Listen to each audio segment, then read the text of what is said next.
બાગે કૌશલ વિસ્તારમાં ફરિયાદીના ભાઈ સોસાયટીમાંથી પસાર થઈ રહ્યા હતા તે દરમિયાન આરોપી શેરુ જેનું બાઇક રસ્તા વચ્ચે પડેલું હોય અને બાઇક હટાવવા માટે શેરુને જણાવતા સામાન્ય બોલાચાલી થયેલી તે દરમિયાન ફરિયાદીને પણ બોલાવવામાં આવેલો આરોપી ફરિયાદીના ભાઈએ ત્યારબાદ સામાન્ય બોલાચાલી કરીને પરત આવેલા આ બાદ એની અદાવત રાખી ગઈકાલે રાત્રે 4 આરોપીઓ શેરુ, સોહેલ, સાહેલ અને ઇમરાન આ લોકો ફરિયાદીના ઘર આગળ આવી ગાળો બોલી જાનથી મારી નાખવાની ધમકી આપી અને ફાયરિંગ કરેલ છે તેમજ ફરિયાદીના બાઇકને પણ નુકસાન કરેલ છે અને આ અંગે ગુનો રજીસ્ટર કરી તાત્કાલિક સીપી સાહેબ, સેક્ટર સાહેબ, ડીસીપી સાહેબ અને એસીપી સાહેબના માર્ગદર્શન હેઠળ અલગ અલગ ટીમો બનાવી ગુનાની ગંભીરતા લઈ તાત્કાલિક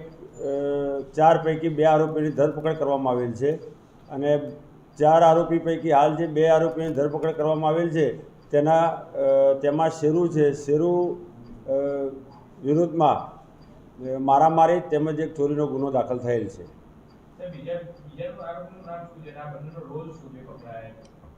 પકડાયા એ સાથે ગાળાગાળી મારામારી કરેલ છે તેમજ તલવારથી ફરિયાદીના મોટરસાઇકલને નુકસાન કરેલ છે.